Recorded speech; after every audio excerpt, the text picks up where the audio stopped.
Oh, there's no intro. We are live. Oh, we should probably fix that. I'm done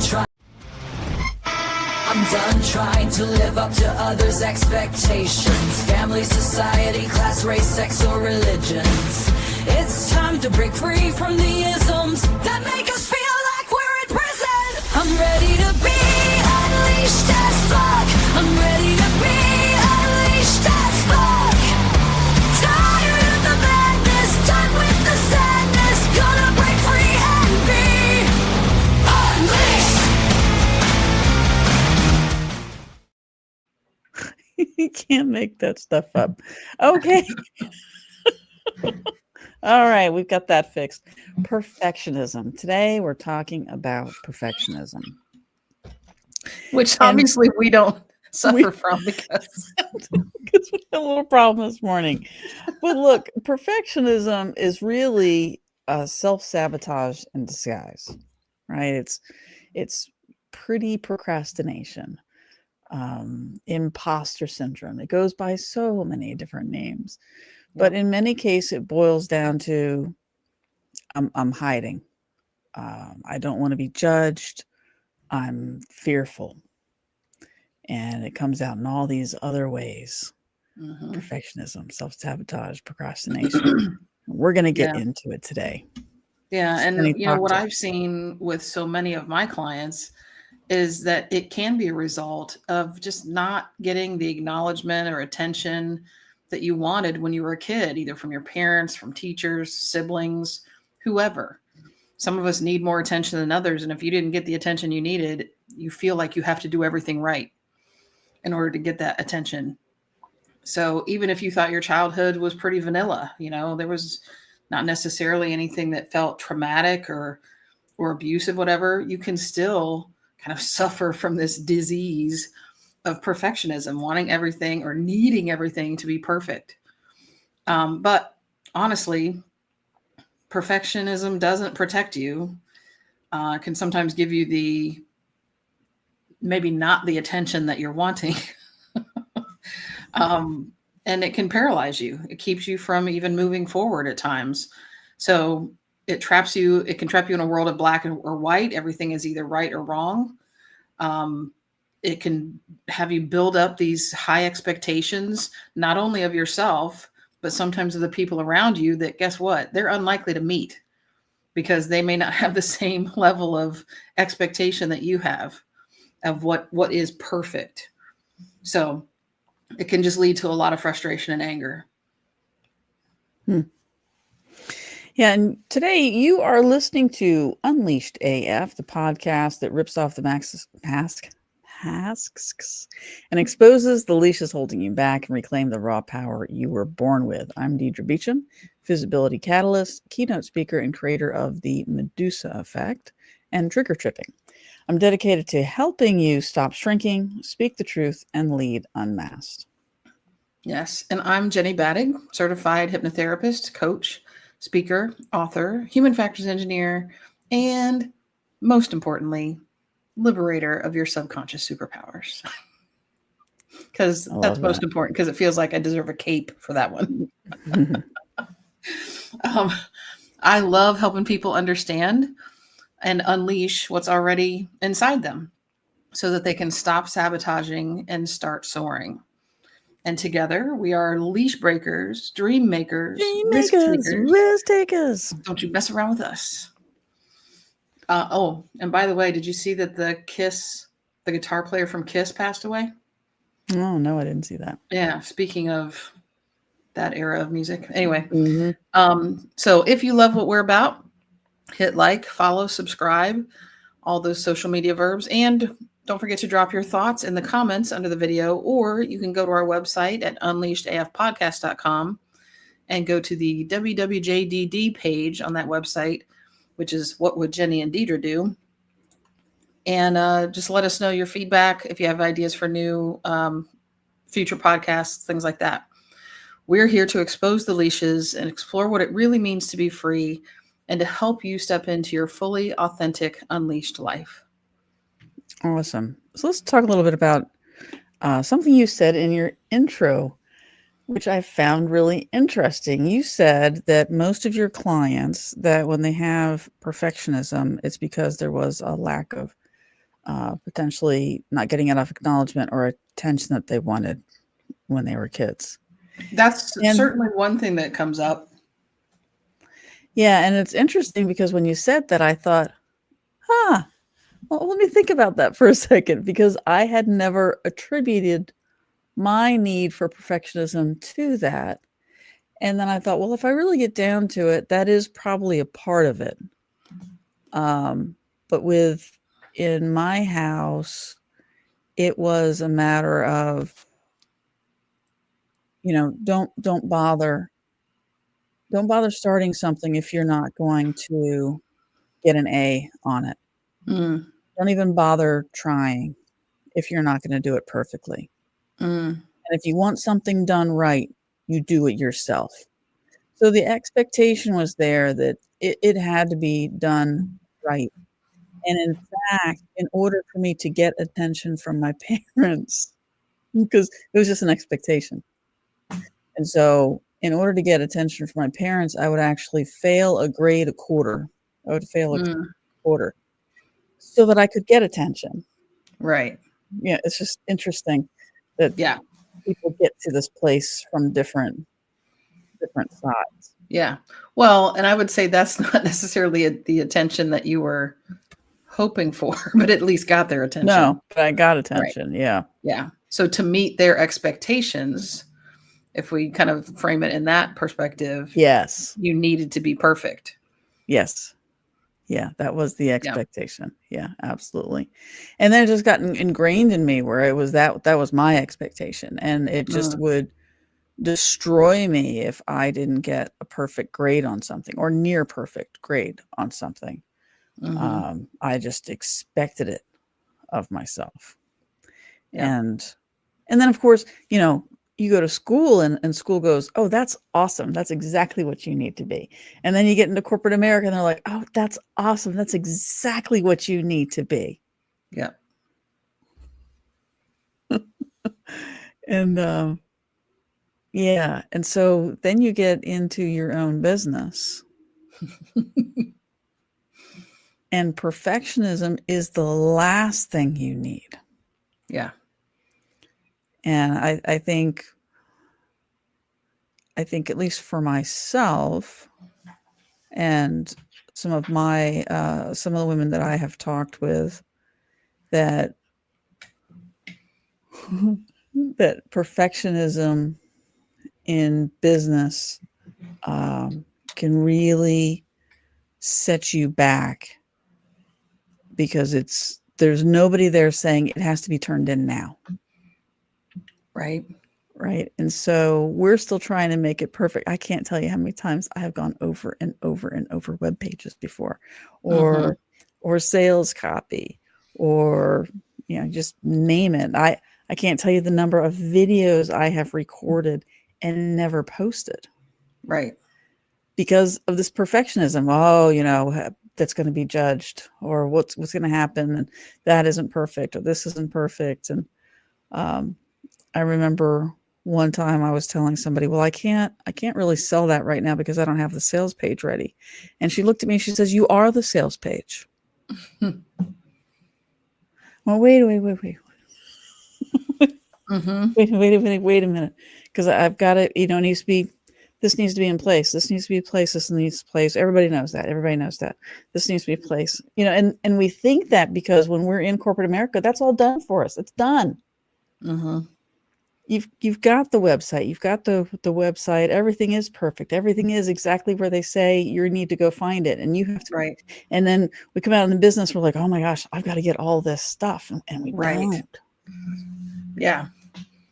So part of that equation, I think, is that you are creating something new or kind of from scratch. And that's where it's like, uh-oh, I can't call this done until it's perfect. Or I can always make it better. Now, I like it now, but what if I added this to it? That would be even better. Whereas in more traditional corporate world, it's a lot more of, in my experience anyway, it was a lot more of kind of rehashing stuff that was already created. Like, I don't know that I was on something that started from the beginning. Maybe that's why my experience was that way.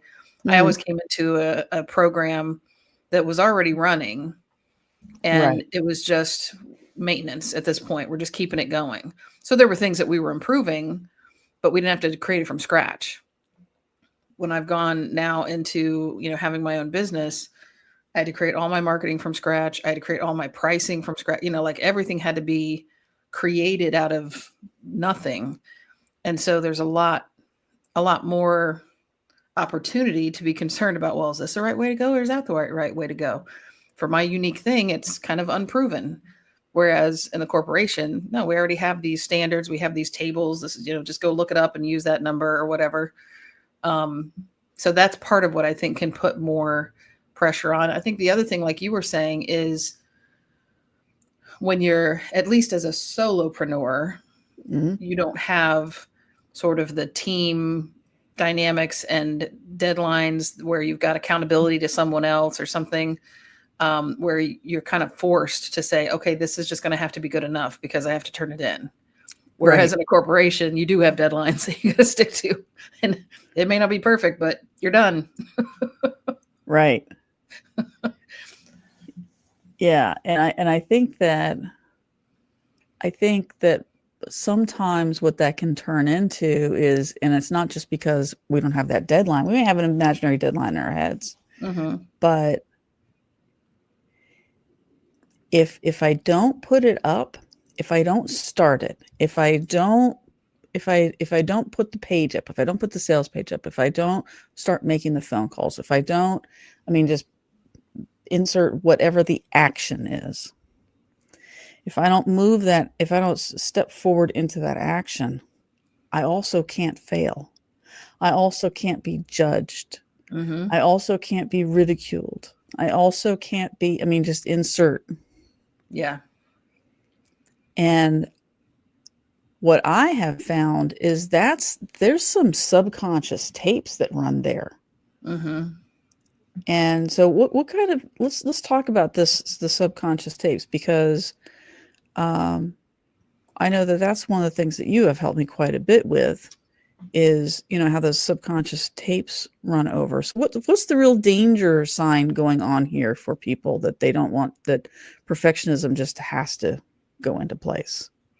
Well, part of what you were just describing about your upbringing, about where everything was expected to be perfect, that I would imagine was the program running in your mind that says, well, this is how it's always been. This is what we're used to. It's got to be perfect. Like you just don't do it until it's perfect. So that's certainly, one of those, it's not only pushing you towards it may seem like it's a lofty goal to be perfect all the time, but because that's not really possible to be perfect all the time. Yeah. Just as people, we're not perfect. Right. Yeah. You can flip it and realize that it's actually running from the fear of not being perfect. Right. So that can be a pretty strong driver. Fear certainly can be a stronger driver within the subconscious than getting drawn to a positive thing, because it's built into our subconscious to try to protect us. Right. So if we're going towards something positive, we don't need protected from it. It's like, oh, that's comfortable. That's good. But when there's something coming at us that's like, oh, this could hurt us, whether it's physically or emotionally, then it's like, oh, we need to do something about that. We need to protect against that. And so that's part of why I think it's a stronger push, is because it really is the fear of not being perfect, the fear of not meeting expectations. Yeah, I see that quite a bit when I'm helping a woman get on camera. If that's something that's really difficult for them, if being on a video is uncomfortable, terrifying, even. A lot of times what I have found, if I dig a little bit deeper into, just asking, where's this coming from? What's going on? A lot of times what's going on is they are so scared of somebody saying something about how they look, or that they've made a mistake with what they say. There's a lack of trust that they can trust to say what they need to say in the moment. And wow, there's just so much fear going on there. And I know, because I used to be the same way, where I was just running things over and over in my head before I said them to make sure that they were going to sound the right way. And I think that, that's just yes, it comes from not wanting to be judged. But if I really look at it, it was because I was judging me. I was judging me. Right. The expectation was already set internally. Yeah. Yeah. I'm already expecting I'm going to mess up. I'm already expecting this is going to happen. I'm already expecting to be judged. As soon as I hear those words, I'm like, oh, well, you're doing that to yourself. And I think that was I know that was a difficult thing for me to really accept, that, oh, I'm not moving forward because I don't trust myself. What is happening here? And how important that self-trust is, so that we can step out of those cycles, out of those loops.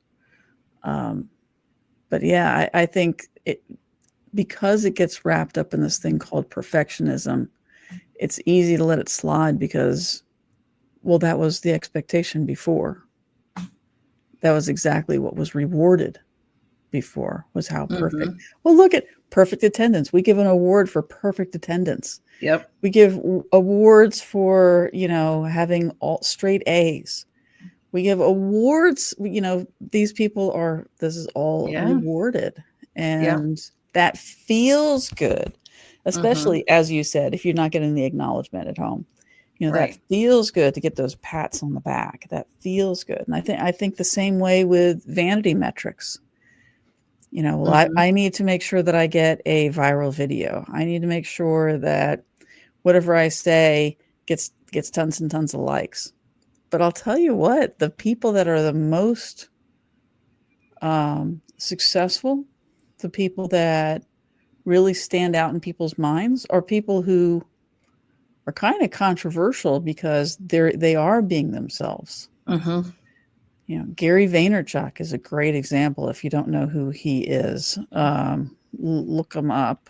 But he's a marketer, and he's very unconventional, very, very outspoken, very, very successful. Suzanne Evans, the same way. There's so many names. Lady Gaga.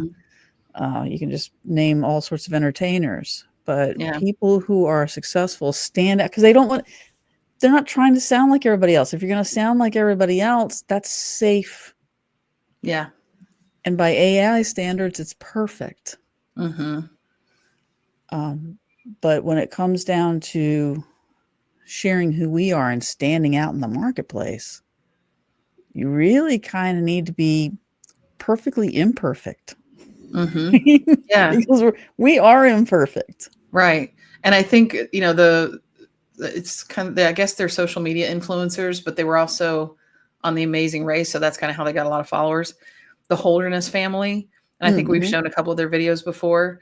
Yes. They, I know that they rehearse stuff, I'm sure, and they do multiple takes and try, take the best one. Yeah, they're performers. But they're far from perfect. They would not tell you that they're perfect with the videos they put out. They're mostly parodies and just, comedic things. But they're really doing well. They've just published a new book for kids about ADHD. And, so they're making a great mark in the world and impacting all these young kids that don't understand why their brain works different than some of the other kids in class. And they've made their mark. They've gotten most of their following from just being goofy, being who they are, and it's so I'm much more drawn to that than and they're not being goofy for the sake of being goofy. That's who they are. That is who they are. Yes. They don't have to try. Right. They just are. Yeah, exactly. Yeah. I've been thinking about this, and I think we talked a little bit about this last week about perfectionism and professionalism. Excellence. Okay. Yeah. So, I think it's all of this is just all wrapped up, like we were talking about last week. If you're not perfect, you're not excellent. And we talked that that's just not the way it is, that it is about your presence. And your presence is what brings you to the forefront. Yeah. And being the best that you can be, which is different and unique from anybody else. So not comparing your best or your excellence to everybody else in the world, because it's different. Yeah. And the striving for perfectionism, what I've seen and how you can recognize that it's really affecting you is missing opportunities, burnout,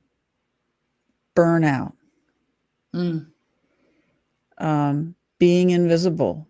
Some of the most qualified, amazing women in the world are perfectionists and don't get themselves out there because of this. So they're either not doing the videos, or they're posting, once a month and wondering why they're not getting any money from other programs. But yeah, it can feel like, well, I can't get that out there because I'll hurt my reputation if I put something out that isn't perfect. When actually all you're doing is postponing the time when you can step into your power. Yeah. Because every time you hold back, it makes it harder to move forward. Every time you hold yourself back, it just squashes you just a little bit more and a little bit more. Right. And you're postponing that excellence, because you can't actually get to excellence until you take action. Right. And that action is where we learn. Right. And it's awkward, just like the first time you jump off the high dive. It's awkward. And you may scream the first time you do it. Right. When you land and you didn't die, wow, and then you get up and do it again.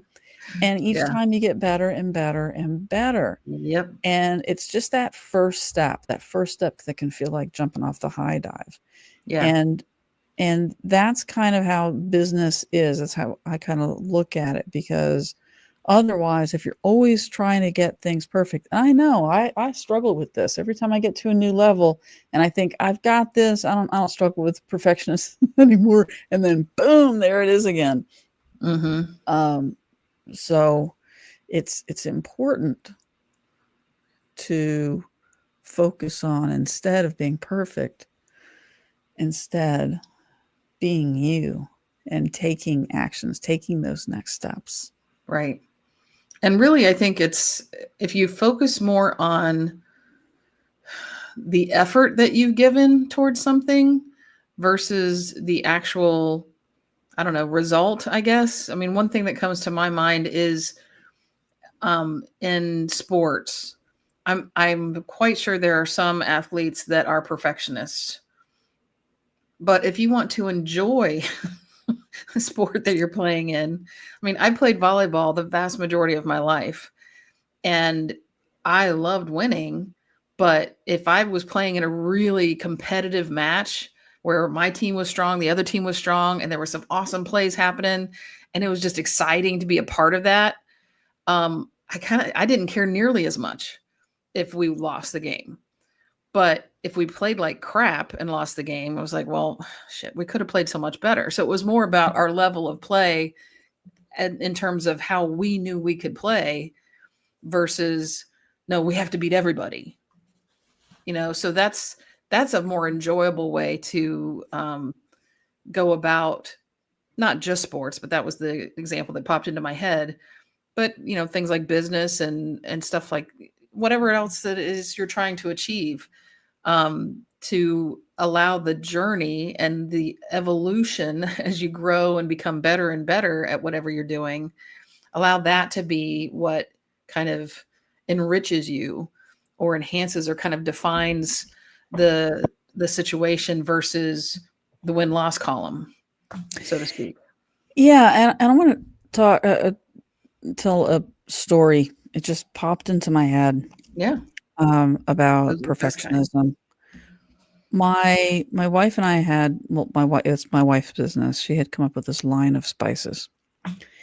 And when we first started, we did not know what we were doing. I mean, I have my marketing background and that, but when we went out there, we thought, oh my gosh, here we have these very healthy spice blends.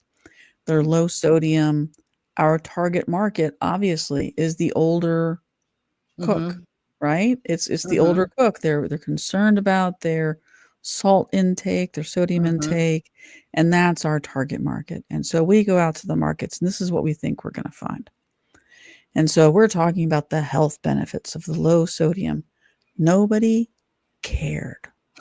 We put all of this effort into what we thought, and nobody cared. Nobody cared about the low sodium. I can't tell you how many older people looked at us and said, I don't care about my salt intake. I done gave up already. I'm like, really? Or, this, and a lot of people are like, I don't cook anymore. Maybe once a week I might cook. I'm certainly not going to buy $8 worth of spices. That'll last me the rest of my life. Oh, but we wouldn't have known that if we hadn't gotten started. Right. We wouldn't have known that if we hadn't started talking to people. Right. And gotten out there and said, okay, well, that doesn't work. Let's try a different approach. And we kept trying different approaches until we finally hit on something. And we realized, first of all, the market was wrong. We were going after the complete wrong market. Our market was young 20, 30 somethings. The 20 and 30 somethings, health conscious, young professional. That was our biggest target market. And we sold the hell out of our spices to 20 and 30-year-old somethings. Never would have guessed it. And they were very concerned about the health benefits, very concerned about whether things were organic or not. And so, yeah, it changed everything. It changed how we did our marketing. It changed how we did our labels. It changed everything. Once we got out and started talking to people, we're like, oh, really? Yeah. You just don't know until you take action. Right. And none of that was perfect. It was a mess. But every time we set up, we got better. Every time we set up, we got better. Every time we got better at explaining what it is that we were doing. We got better at explaining what, the benefits were. We got better at understanding how to help people. Even though we thought we had it down, we were wrong. And you could have knocked me over with a feather. I mean, what? Yeah. And I think that's kind of a good point too, is that we tend to forget about all that learning process that other people have gone through before they achieved a level where we were even aware of them that seems like perfection to us. But it's like, no, they didn't start there. Just like you were saying on the diving board, like Olympic divers, they didn't have a perfect entry in their first time they dove off those platforms. But after a lot of practice, had to get started. Yeah, they had to do it a lot of times and learn from different situations and different how they felt different, maybe what they ate different that day. They had to kind of come up with all kinds of different scenarios to make sure that they could be more consistent to get those high scores. Yeah, and then and just understanding what's going on with the body when they're standing up there, and if there's any sort of chill in the air and how their body responds to the circulation in the system and so there's so much that goes on, which only comes with practice. Right. And I'm going to share one more story. I have a visibility questionnaire right now and collecting data from women. And when I first started, it was just 2 questions. Like, you were one of the people that I answered my first 2 questions. It was just 2 questions. And as I was going along and asking these questions, I was thought, it's not enough questions. There are other things I really want to know. There's more that I want to know. And over time, it's now 7 questions. Now we're just talking a few weeks ago, excuse me. We're just talking about a few weeks ago when I got this started. It started out at 2 questions. Now it's at 7, and it's staying at 7. And and when I first started out, I didn't have it online. I was just calling people up and asking them, here, can you answer these 2 questions for me? And I was writing it out, and then it became a form. Or I was writing people on LinkedIn. Here's question number 1. Here's question number 2. Here's question number 3, and getting their responses. And now it's a form. So it doesn't have to be perfect. Would it have been great if I had the form to start with? Yeah. Would they have been the right questions? Probably not. Right. Even now at the 7 questions, I'm like, next year when I run this, I'm already thinking next year when I run this, after I finish this deadline, I'm going to make some adjustments to the questions, keep some of the questions the same because I want to be able to do a comparative analysis from the year to year. But there are some other questions that I really think would be better for something. So anyway, it's really interesting. I wouldn't know that unless I took action, and action cannot wait for perfectionism. It just can't. Right. Because action is not perfect. You have to take imperfect action to get anywhere. Right. Absolutely. Is there anything else you wanted to add to our conversation about this? Well, I mean, I did want to mention, I kind of mentioned at the beginning about how I see a lot of clients that they may not come in saying, oh, I need to work on my perfectionism. Right, exactly. Because that's not how it presents itself. Right, yeah. Right. But there's a whole protocol that is focused on addressing self-sabotage. And quite often, part of what comes up there is that there was a part of them that is expecting everything to be right, or doesn't want to be made fun of, or doesn't want, it's all about, like I said, trying to protect them. Yes. From feelings getting hurt or embarrassment or whatever. So, and it can be different things. Like I said, it can be like, I was never good enough for one of my parents, or it seemed like everybody liked my older sibling, but not me, or, like it can show up in a bunch of different ways. Sure. Again, doesn't even have to feel like it was something traumatic or abusive. Just, oh, I need this much, but I'm only getting this much, and that's enough to kind of drive that sense of, no, I have to do more. Or sometimes it can be driven by something that was maybe abusive, because you felt like, oh, I thought I did well, but I still got beat, or I still got yelled at, or whatever. Man, what do I have to do to not get beat? Like it can come from that perspective too, but it doesn't have to. There's such a, like I tell many of my clients, one of the most common self-limiting beliefs that clients identify with is the idea of not being good enough. And so obviously sometimes that can drive you to try to be better, to try to be perfect, because your status quo is like, I'm just not good enough. What can I do to stop feeling like I'm not good enough? I have to get better. I have to be perfect. Doesn't always go all the way to perfectionism, but gosh, a lot of times it gets close enough that it keeps them, like you said, stuck. Or analysis paralysis is another way. Oh, yes. of looking at it sometimes. I'm very familiar with that. Yeah. Yep. Lots of overthinking or over and analyzing. Self-doubt. Yeah. Second guessing. Yeah. That just keeps you stuck. And it, sometimes if it goes on long enough, it can lead to depression kind of situations. But way before it gets to a situation where you might actually feel depressed, you can absolutely keep holding yourself back just by thinking that you need to be perfect at something. So it just runs the gamut. It's like some of the other things that we've talked about on the podcast in the past, where it's a spectrum. There's so many different ways it can show up, or so many different levels to it, in terms of how perfect or how broad that perfectionism is. Sometimes it may just be one area of your life where things need to be perfect, or sometimes it's everything. Like, people that have OCD, for example, things have to be a very specific way, and it shows up in a lot of areas of their life. How they do certain things, what things have to be organized like or look like in their home and their work. That can be kind of almost in every aspect of their life. But for some people, it's just, like an Olympic athlete, for example, it may be just that sport, whatever event they're focused on, that's where they have to be perfect.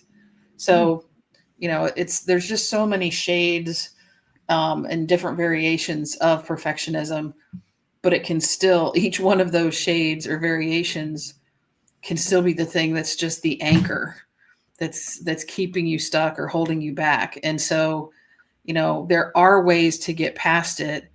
Obviously, like I said, within hypnotherapy, which I'm very familiar with, that interactive protocol to try to address that subconscious self-sabotage, sometimes that's the thing that unlocks the key for clients. They don't even need to come in for a third session. It's like, oh my God, now I get it. I understand now why all this was happening. Whew, I dropped that away and I'm ready to go. So, and then there's other times they need, different work in different areas or something. But I didn't, when I first became a hypnotherapist, I remember thinking, I don't know if that's going to be that. I mean, it's kind of it's a step in the process, but it seems like that's not necessarily going to be like as big a deal for most people. I was surprised at how many people had huge aha moments in those protocols during those sessions. That was just like, wow, I never thought there was that part of my mind that was working against me, that was making me keep things the way they are, even though I know that's not where I want to be. So it's unbelievable how, I guess, powerful, but it seems weird to call it powerful because it strips you of your power sometimes. Just how strong, I guess, those thoughts can be. Yeah, they control everything. The more I have learned about the subconscious mind and how the subconscious mind controls not only your thoughts, but things that are going on in your body that have a very direct correlation to what goes on, and a lot of times causation that goes on in your body. It's absolutely fascinating to me. Absolutely fascinating. And I can't remember the exact thing, but I was just talking to my therapist this week, and in the middle of it, I looked at her and I said, "Oh my gosh, it's just crazy how much of our lives are controlled by our subconscious." Absolutely. And that we have to be aware of what's going on in our subconscious because it controls so much. Yeah. What's it's going on. At least 80-20 rule. Yeah, I believe that. Probably more than that, but I don't know how you'd measure it specifically. But everything, I mean, if you think about it. And I wonder if some of that. It's everything that you don't have to consciously think about doing. The subconscious is taken care of for you.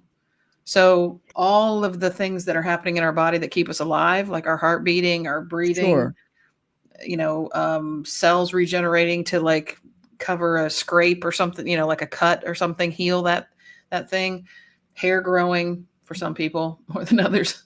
All that stuff is just physically keeping us alive. And then things that we don't have to think about, like people can go on autopilot and like make breakfast without even thinking about it. Or, moms may be juggling two different kids and they can be breastfeeding one and feeding the other with the, airplanes coming in kind of thing. Every time you're doing something where you're not consciously focused on what do I have to do next, the subconscious is driving that because of either experience or the programming that you've received or whatever. It's really in charge of so much more. And especially when you, and we have this happen to us a lot, a song will pop into your head and you're like, where the heck is that from? Yeah. Where'd that come from? Well, your subconscious heard it at some point and it's just bringing it back up for you for whatever reason. It may have a reason, or maybe it's just having fun. But, I tell clients a lot of times, even when they listen to the recordings that I do for them, I'm like, this is not something you need to pay attention to, because that's your conscious mind. Yeah. It just Allow your run in the subconscious to hear background. it. Right. Yeah. And it's not, so that it gets confusing, because they're like, well, how do I make my subconscious hear it? You don't effort to make your subconscious hear it. You just let it hear it by allowing your focus to be on something else. And I tell them, you know, like if you've ever been driving home from the grocery store or something, and all of a sudden you're like, wait, where did that song come from? It's probably the song that was playing in the grocery store that you didn't even notice when you were in the store, but it's playing itself back on a loop as you're driving home. This makes me think of a quick story before we close out. Mm-hmm. I just recently saw a woman talking about how they're finding more and more that there's a direct tie from, you know, a neurological link between our minds and our bodies. And she said, let's take this example. There's a group of house cleaners, and so they're cleaning a motel, right? So the ladies that go in to clean the motels. Mm-hmm. And they decided to do an experiment.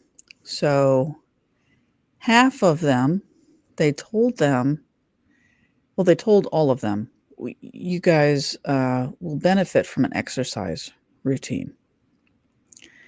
And then the one half, they split them up, and the one half was told, look, you clean all day long. You're vacuuming, you're making beds. You are exercising. Think about it. You are exercising all day long. And they told the other group, they didn't tell them that. They just told them, you know, this is probably something you should think about. So the one group that was told, hey, when you work out, when you're working, you're actually working out. Not only were they happier, they lost weight. No change in what they're eating, no change in what they're doing the same thing they had been doing for years. Yep. But they were told that what they do is exercising. And so in their mind, exercise means you lose weight. They lost weight. Yep. What? The other group stayed the same. Some gained weight, you know, because they were still completely de-energized, because they weren't thinking about their work as It's just fascinating to me. Yeah. That your mind can have that much control. Cancer patients that, because they're thinking positively, have better outcomes than people that don't have positive thinking. Anyway, it's just crazy. Yeah. The best documentary I've seen on that kind of thing is on Netflix, and it's called Heal. And they follow not just cancer, but some other diseases that people, you know, you don't like catch them from somebody else, you just develop them, and all kinds of different ways that they naturally resolve that dis-ease just by changing their concept of how it can go away. Because so many of those diseases that, you know, like MS or multiple or muscular dystrophy, or all these things that people, like, again, don't catch from someone else, but they either have like a hereditary or genetic kind of disposition for it or whatever. So they think of it as being something that you can't like cure. Right. And then there's people that are using alternative methods, and they're getting rid of them because they believe they can. Yeah. It's amazing. I would watch that documentary over and over again. It's very inspirational. Awesome. We'll have to check that out. So today we've been talking about perfectionism as self-sabotage in disguise. We ended up talking a lot about subconscious, because a lot of that resides right there. Yep. For the Rebel Move of the week this week, we dare you to launch something unfinished. If you're a business owner, if it's not perfect, that's okay. Just go ahead, launch it. As one of my mentors used to say, you are the sales page. You are the sales page. Your sales page doesn't need to be perfect, because you are the sales page. So go ahead, share the draft, post the post. If maybe you're not a business owner, and you know, post a post before it's absolutely perfect. Don't run it through AI. Just put it up. Hit send. Do the thing without the spreadsheet, the third edit, the perfect outfit. But yeah, go ahead and get it out there and see what happens. You might be absolutely surprised. I have definitely been surprised. Some of the things that I've put out or lives or one take videos, and I've been like, oh, not my best work. And that'll be the thing that everybody comments on. Mm-hmm. So that authenticity can go a lot further than you think. Yeah. This is the weekend. The weekend. No kings, or as the other side is calling it, the anti-America campaign. Definitely not anti-America. This is very, very pro-American, is to be against kings. That was one of the reasons we even came here to begin with. No kings.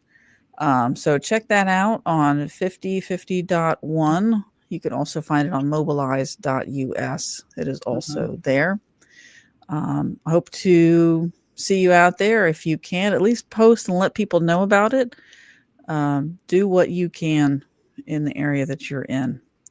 And I think a lot of people are suggesting that if most people, I think by now, have probably seen the goofy outfits, the blow up frogs and unicorns and stuff like that people out in Portland were doing, just to make it a point that it's peaceful.